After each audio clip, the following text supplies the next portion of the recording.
Hey guys, welcome back to another chemistry lesson. This one is about subatomic particles and how we use them.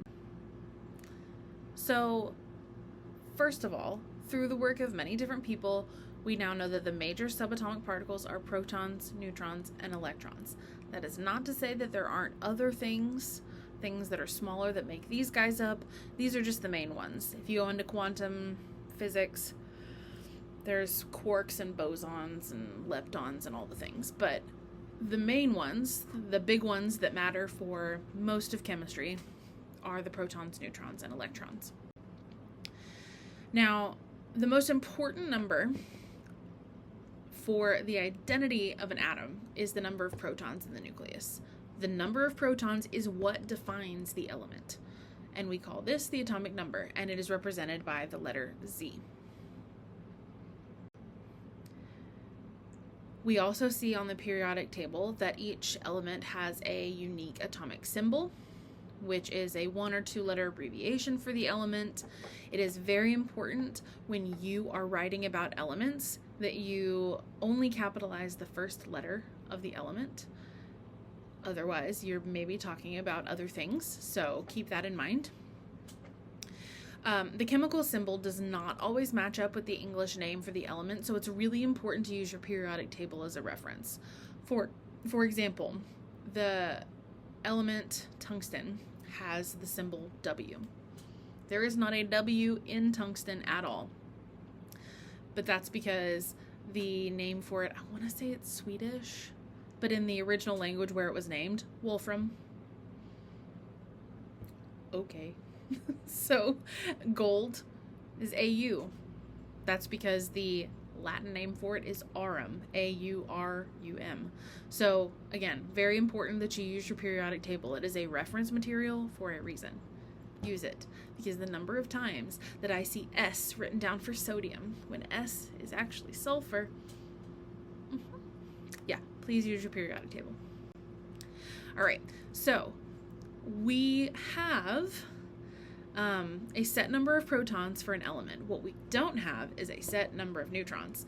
So when we have atoms with the same number of protons but different numbers of neutrons, we call those isotopes.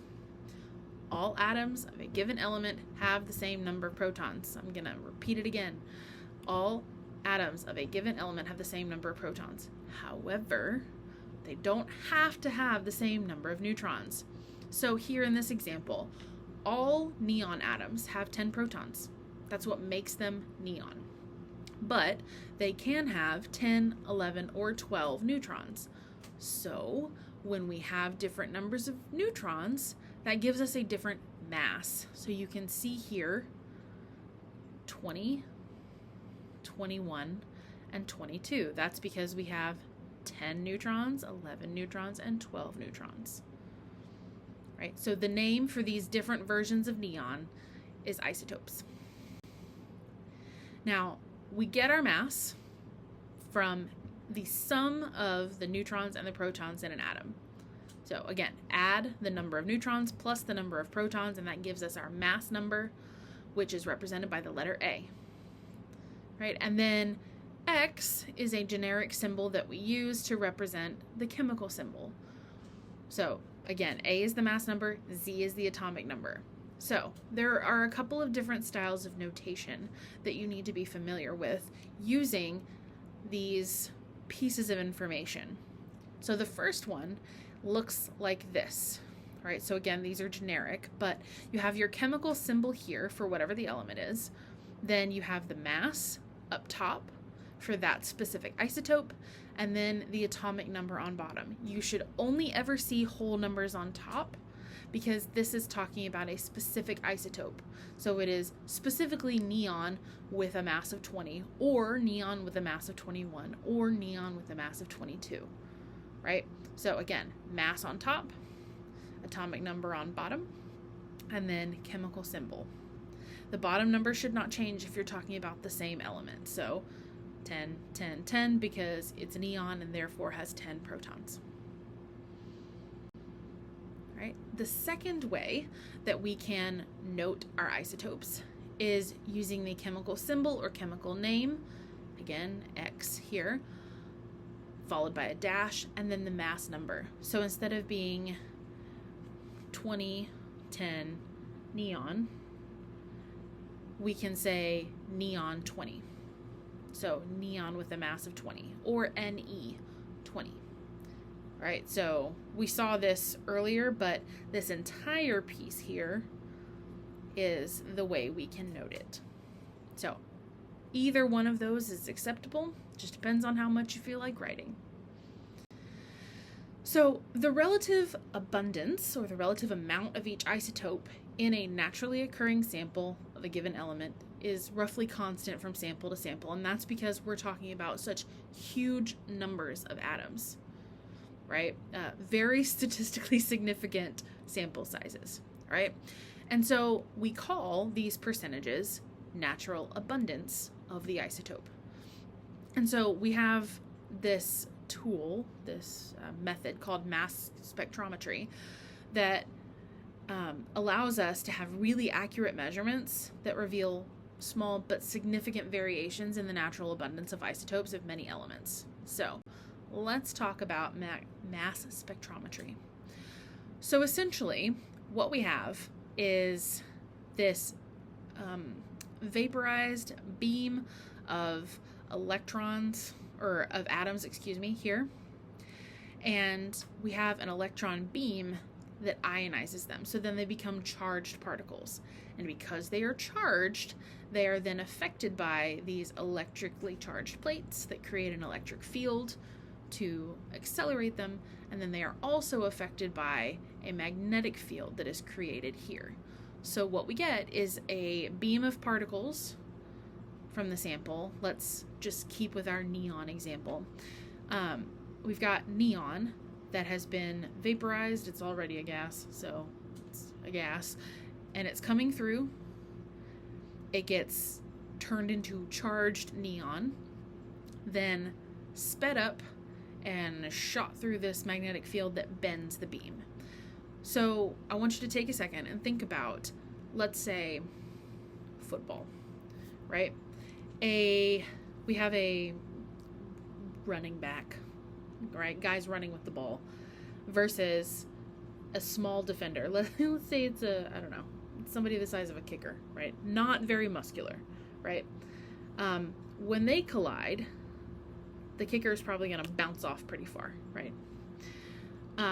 But if the guy running with the ball runs into, let's say, a 350-pound lineman, right? Is that lineman going to move a whole lot? Probably not. They're going to collide, and this guy's going to fall on the ground, and he's going to laugh about it, right? So things with higher mass don't change direction as much. So that is how we get this. So we have 3 different versions of neon being accelerated through this magnetic field that's turning them. Just a quick whoop, turning them. But then once they've turned, the lighter mass, the smaller mass, gets turned more, just like the kicker guy got boop, thrown onto the ground, whereas the 350-pound guy was like, no, I'm not moving, right? So what we have here is now a separation.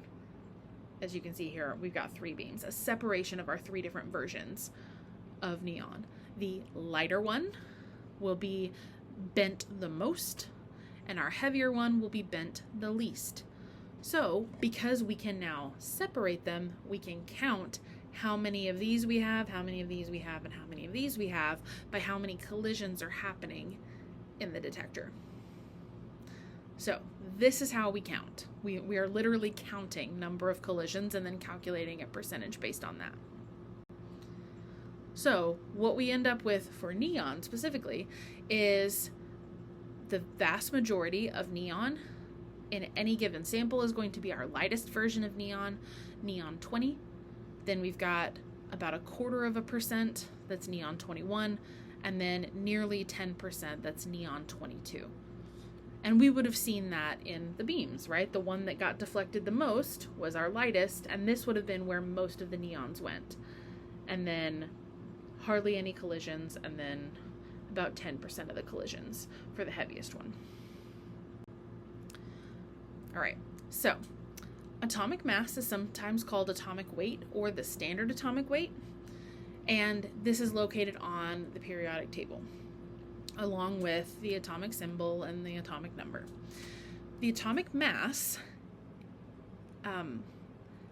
is going to be not a whole number, and the reason for this is because the atomic mass is actually the average mass of all of the isotopes that compose that element, weighted according to the natural abundance for that.